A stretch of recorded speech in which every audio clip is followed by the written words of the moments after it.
Hello my dear students, आपका आरपीवी classes में बहुत बहुत स्वागत है। हम आशा करते हैं कि सभी अच्छे होंगे। हम इस वीडियो के माध्यम से आपको क्लास 9 का 1.2 का नंबर सिस्टम में आपको हम कुछ मैथ बताने जा रहे हैं। क्वेश्चन नंबर 1 है, state whether the following statements are true और फॉल्स, जस्टिफाई योर आंसर। कहता है कि जो नीचे दिए गए जो स्टेटमेंट है वे स्टेटमेंट ट्रू है या फॉल्स हैं, उसके बारे में जो आंसर मिलेगा उस आंसर को जस्टिफाई करना है। नंबर 1 में है, every rational number is a real number. क्या एवरी रेशनल नंबर क्या रियल नंबर हो सकता है या है?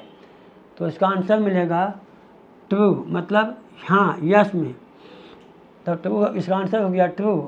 क्यों ट्रू क्यों हो गया, यस क्यों हो गया? क्योंकि every rational number is a rational number. True मतलब सही है, प्रत्येक रेशनल नंबर एक रियल नंबर है। This statement is true because all rational numbers are a part of real numbers. कहता है कि यह स्टेटमेंट जो है यह ट्रू है, इसलिए ट्रू है क्योंकि जितने भी सभी रेशनल नंबर होते हैं सभी रियल नंबर के एक पार्ट होते हैं, एक अंग होते हैं, एक हिस्सा होते हैं। But real number are the collection of both the rational and irrational numbers. लेकिन रियल नंबर जो होता है वह उसमें रेशनल नंबर और इरेशनल नंबर दोनों मिले होते हैं, मतलब दोनों का कलेक्शन होता है। Thus we can say that all rational numbers are real numbers। कहता है कि इसीलिए हम कह सकते हैं कि सभी रेशनल नंबर रियल नंबर हो सकते हैं या हैं। But not all real numbers are rational number. लेकिन सभी रियल नंबर रेशनल नंबर नहीं हो सकते हैं। एग्जाम्पल में रियल नंबर्स के एग्जाम्पल में आएगा -2, 0, 1, 1/2, 2.5, √3, पाई etc। मतलब रियल नंबर में रेशनल नंबर और इरेशनल नंबर दोनों मिले होते हैं, दोनों का कलेक्शन होता है, इसलिए दोनों का एग्जाम्पल उसमें डेसिमल भी मिला होता है, फ्रैक्शन भी मिला होता है और नेगेटिव पॉजिटिव सब उसमें मिला होता है, मतलब रेशनल इरेशनल दोनों मिला होता है। उसके बाद रेशनल नंबर में 1/2, 3/4, 5/4, 11/4, 9/7, 0.1, 11.02, 212.14, 0/1 etc। ये हो गया इसका एग्जाम्पल। मतलब एग्जाम्पल के तौर पर हम एग्जाम्पल से हम सिद्ध कर सकते हैं कि every rational number is a real number. 1 का क्वेश्चन नंबर 2 है, every point on the number line is of the form √m where m is a natural number. कहता है कि कोई भी एवरी पॉइंट मतलब कोई भी नंबर लाइन पर कोई भी पॉइंट एवरी पॉइंट क्या √m के रूप में व्यक्त कर सकते हैं या दिखा सकते हैं? तो इसका आंसर आएगा नहीं, मतलब false. This statement is false because a number line में हैव अ नेगेटिव और पॉजिटिव नंबर। कहता है कि इसलिए ये फॉल्स हो गया क्योंकि नंबर लाइन पर नेगेटिव और पॉजिटिव दोनों नंबर दिखा सकते हैं। Since no negative can be the square root of a natural number. मतलब नेचुरल नंबर का स्क्वायर रूट इसको नहीं दिखा सकते हैं। Thus we can say that every point on the number line can not be in the form of √। कहता है कि where m is natural number. यदि m नेचुरल नंबर में होगा तो हम उसको नंबर लाइन पर रूट में नहीं दिखा सकते हैं। द एग्जाम्पल में the number 2/√2/3 is a real number. Number line पर जो दिखाया गया नंबर है वह रेशनल नंबर में है, मतलब ये अंडर रूट रेशनल नंबर में है, क्योंकि 2/3 इज नॉट 2/3 जो है ये नेचुरल नंबर नहीं है, बल्कि यह रेशनल नंबर में है। इसलिए नंबर लाइन पर अंडर रूट में कोई भी नंबर दिखा नहीं सकते हैं, इसलिए यह जो स्टेटमेंट है यह फॉल्स है। नंबर 3 क्वेश्चन है every real number is an irrational number. तो कहता है कि प्रत्येक वास्तविक संख्या क्या अवास्तविक संख्या हो सकता है?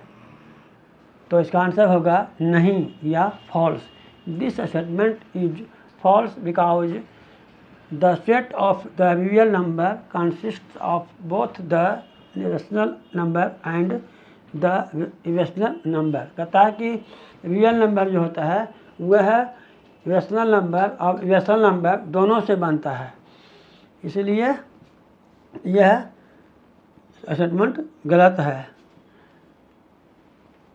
नंबर फॉर एग्जांपल 1/2 एग्जांपल के तौर पर 1/2 लेते हैं या कोई भी फ्रैक्शन लेते हैं, कोई भी रेशनल नंबर लेते हैं, 3/4 5/5 5/7 कुछ भी नंबर लेते हैं।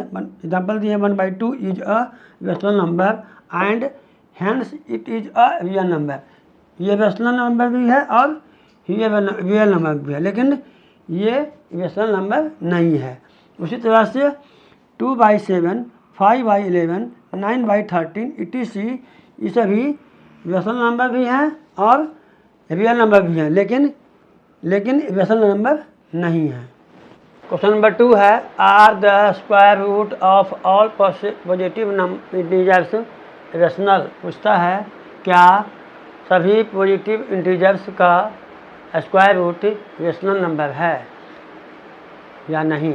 तो इसका आंसर यदि नोट में आता है, if not give an example of the square root of a number that is a rational number. कहता है कि यदि रेशनल नंबर नहीं है तो रेशनल नंबर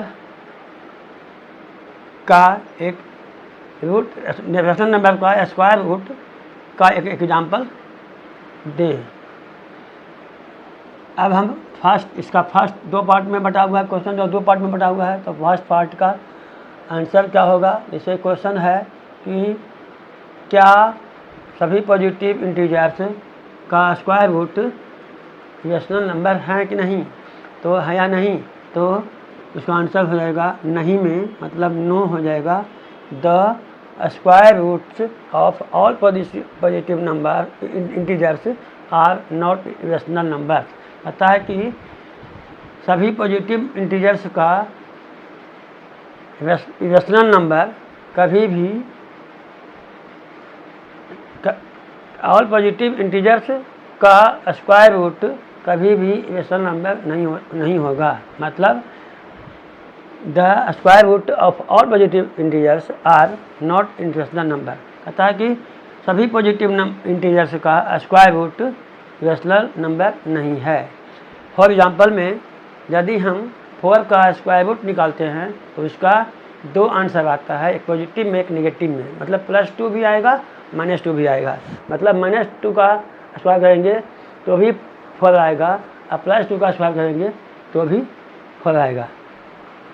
तो इसीलिए √4 का आंसर स्क्वायर रूट हो गया +2 और -2।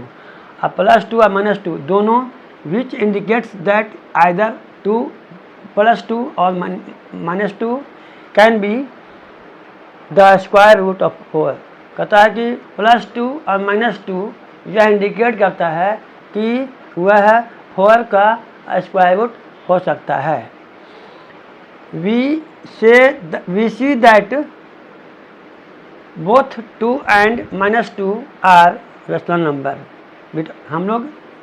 हम देखते हैं कि +2 और -2 दोनों रेशनल नंबर हैं, क्योंकि because they can be expressed as 2/1 and -2/1 respectively, क्योंकि +2 और -2 दोनों को हम रेशनल नंबर में व्यक्त करने के लिए क्रमशः उसे हम 2/1 और -2/1 लिखकर हम उसको रेशनल नंबर बना सकते हैं, या रेशनल नंबर में व्यक्त कर सकते हैं, या रेशनल नंबर में हम लिख सकते हैं।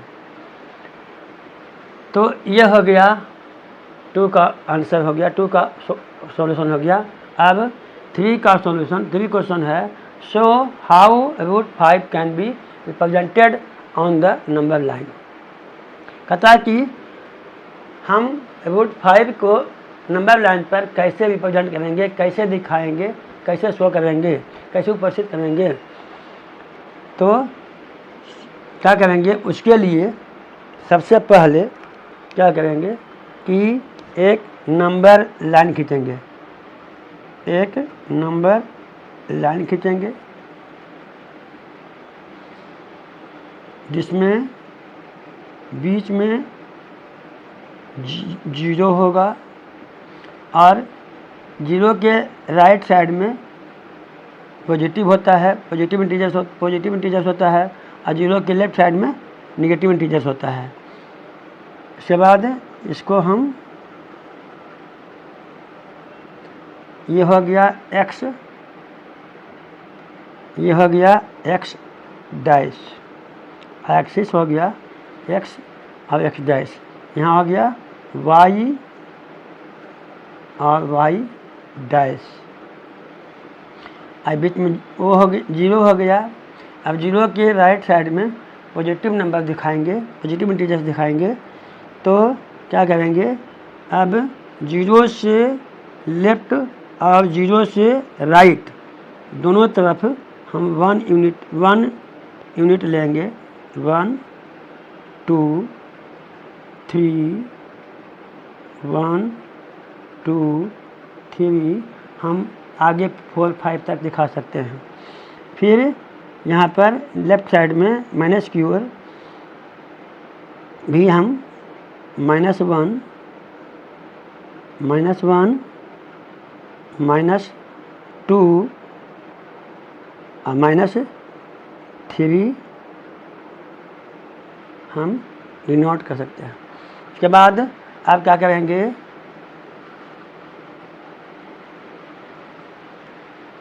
कि हमको निकालना है √5 का स्क्वायर, √5 का हमको दिखाना है, √5 को हमको दिखाना है, मतलब √5 का स्क्वायर रूट जो होता है वह 2.2 होता है। इसको हम निकाल कर देख सकते हैं रफ वर्क में।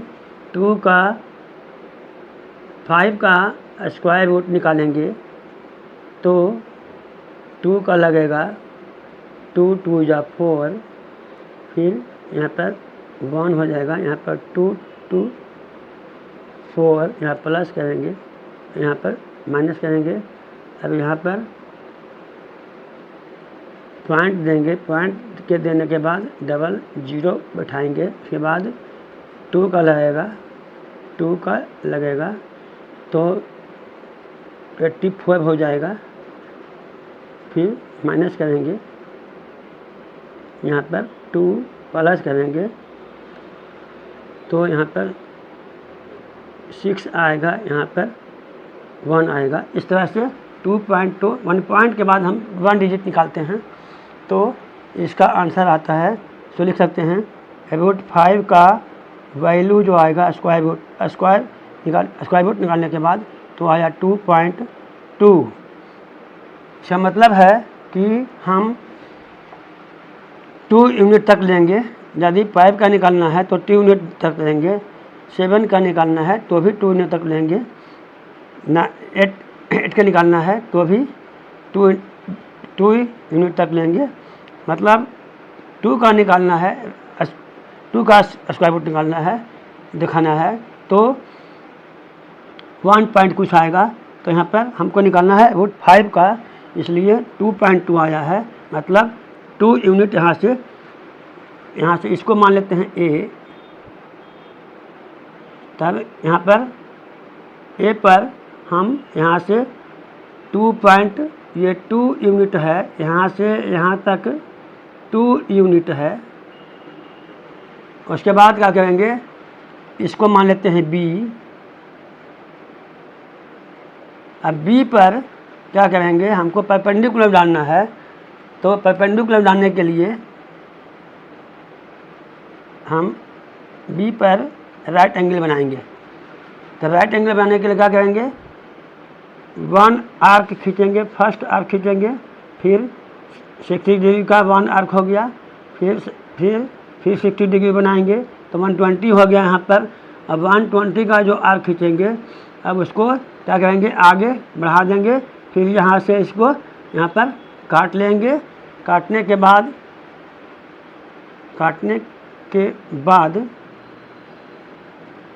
अब इसको जहाँ पर कट किया है वहाँ पर बी से इसको सीधा परपेंडिकुलर सीधा लाइन खींचेंगे, जो परपेंडिकुलर कहलाएगा।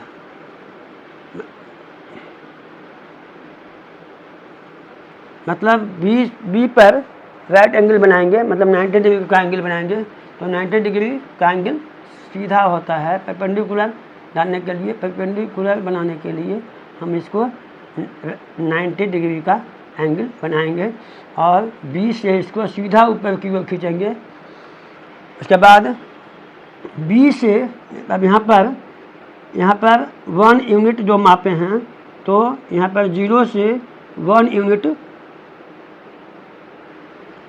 और जो भी हम नंबर दिखाएंगे नंबर लाइन पर, वो कंपास के सहारे हम इक्वल डिस्टेंस पर सबको दिखाएंगे। मतलब जो भी दिखाएंगे नेगेटिव में या पॉजिटिव में जो भी दिखाएंगे, उसको हम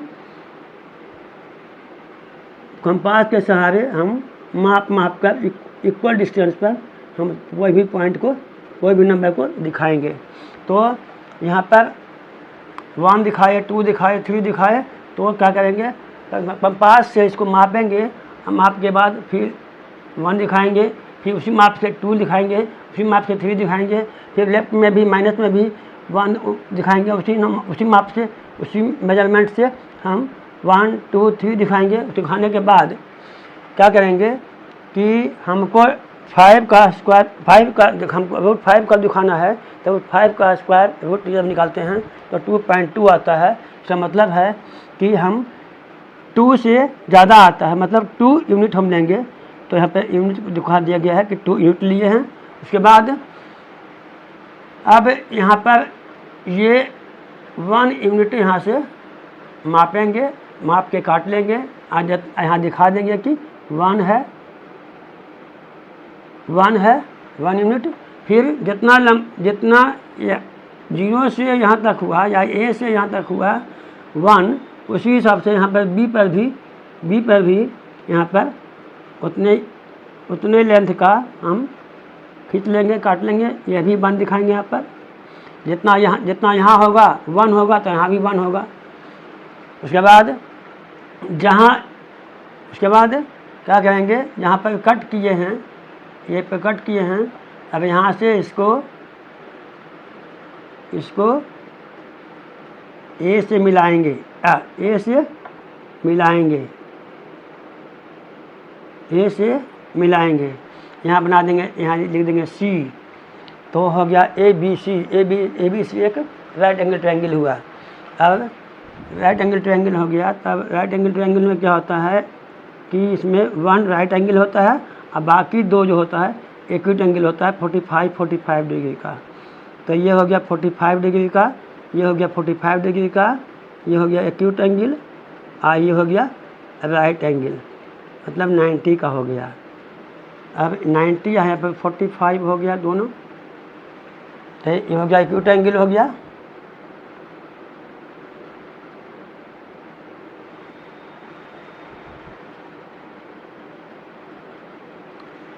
उसके बाद ये हो गया 1 यूनिट हो गया। अब यहाँ पर इसको परपेंडिकुलर को P लिखते हैं, अब नीचे वाला को बेस बनाते हैं, तो ये बेस हो गया, इसको हम कैपिटल बी में लिखते हैं। और जो सी ए हो गया या ए सी हो गया, ए सी जो हो गया वो हो गया हाइपोटेनस हो गया, इसको ए से दिखाते हैं, या स्मॉल एच से भी दिखा सकते हैं, स्मॉल बी से दिखा सकते हैं, स्मॉल सी से भी दिखा सकते हैं, स्मॉल बी से स्मॉल पी से दिखा सकते हैं, इसको हम स्मॉल पी भी दिखा सकते हैं या स्मॉल एच भी दिखा सकते हैं, लेकिन हम यहाँ पर कैपिटल एच दिखा रहे हैं। अब क्या करेंगे कि जो यहाँ से ये जो खींचे हैं, अब यही इसी को क्या करेंगे, यहाँ पर पहले क्या करेंगे, पी निकालेंगे हाइपोटेनस, पी दिया हुआ है 1, पी दिया हुआ है 1। अब यहाँ पर क्या करेंगे, पी दिया हुआ है 1 और बी दिया हुआ है 2, तो एच निकालना है, मतलब हाइपोटेनस निकालना है। परपेंडिकुलर मालूम है, बेस मालूम है, तो हमको निकालना है हाइपोटेनस। तो बाई पाइथागोरस थ्योरम के आधार पर उसका फार्मूला है h square equal to p square plus b square. तो ये हमको निकालना है, तो फार्मूला क्या हो गया, h square equal to p square plus b square.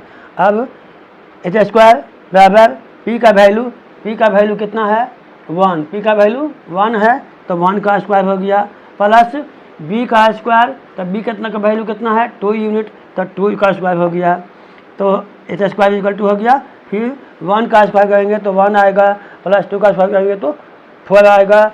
उसके बाद और एच स्क्वायर इक्वल टू, इसको प्लस करेंगे 1 और 4 को प्लस करेंगे तो आएगा 5। उसके बाद देयरफॉर स्क्वायर को हटाएंगे तो यहाँ पर अंडर रूट बन जाएगा, मतलब स्क्वायर हटाने से इस पर 5 पर रूट पड़ेगा, तो h equal to under root 5, स्क्वायर हट गया तो यहाँ रूट बन गया, तो हो गया एच इक्वल टू रूट 5, जो रूट 5 यही हो गया हाइपोटेनस। इसको हम यहाँ पर दिखा देते हैं, अंडर रूट 5 हो गया, ये हाइपोटेनस निकल गया। अब यही हाइपोटेनस, इसको क्या करेंगे, अभी जो सी बिंदु पर जो कटिंग किए थे, उस कटिंग को क्या करेंगे, बहाते नंबर लाइन तक लाएंगे, जहाँ नंबर लाइन में जिस पॉइंट पर वो टच करेगा वहाँ पर लिख देंगे डी, यहाँ पर दिखा देंगे डी, और यही डी यही हो गया अंडर रूट 5, यही हो गया अंडर रूट 5। जितना दूरी जितना यहाँ है वही इतना पर इसी को बढ़ाए हैं, तो ये भी इतना अंडर रूट 5 हो गया, मतलब इसका वैल्यू रूट 5 है, इसी का वैल्यू रूट 5 है, तो इसी को बढ़ाते यहाँ तक लाए हैं, तो ये भी रूट 5 होगा। तो इस तरह से हम नंबर लाइन पर रूट 5 को दिखा दिए, उसी तरह से हम नंबर लाइन पर रूट 2 को भी दिखाएंगे, रूट 3 को भी दिखा सकते हैं, रूट 7 को भी दिखा सकते हैं, रूट 10 को भी दिखा सकते हैं, रूट 15 को दिखा सकते हैं, रूट 17 को दिखा सकते हैं, मतलब किसी भी जिसका स्क्वायर रूट पूर्णतः रूप से नहीं निकलता है उसको हम नंबर लाइन पर दिखा सकते हैं। तो इस रूट 5 को हम पाइथागोरस के थ्योरम के आधार पर हम एच निकाले, एच निकालने के बाद वही एच जो हो गया, इसका वैल्यू जो हो गया वह है रूट 5 हो गया। तो रूट 5 को हम इस तरह से हम रिप्रेजेंट आसानी से कर सकते हैं नंबर लाइन पर। तो इसी की तरह हम 2 को 3 को अंडर रूट 2 को 3 को अंडर रूट 7 को अंडर रूट 11 को अंडर रूट 10 को हम किसी भी नंबर को जो जिसका स्क्वायर रूट पूर्णतः नहीं निकलता है, कम्प्लीटली नहीं निकलता है, उसको हम नंबर लाइन पर आसानी से खा सकते हैं। बशर्ते कि देखना पड़ेगा कि स्क्वायर रूट उसका 2 का स्क्वायर रूट कितना आता है, तो आता है 1 पॉइंट कुछ आता है समथिंग, तो हम उसको 1 यूनिट लेंगे, 1 से ज़्यादा मतलब 1 यूनिट ले लेंगे और उस पर दिखाएंगे। फिर यदि हमको 3 का निकालना है तो उसमें भी 1 यूनिट लेंगे, यदि निकालना है हमको 7 का तो उसमें 2 यूनिट लेंगे, उसके बाद निकालना है 10 का तो उसमें 3 यूनिट लेंगे। इस तरह से हम नंबर लाइन पर दिखा सकते हैं। तो यदि वीडियो आपको अच्छा लग रहा हो, पसंद आ रहा हो, तो वीडियो को लाइक कीजिए और चैनल को सब्सक्राइब कीजिए, तो करते रहिए, ताकि हमारा हौसला बढ़ता रहे और आपको नया नया वीडियो ला के देते रहें और कुछ सिखाते रहें। तो आज का क्लास इसमें होता है। Thank you.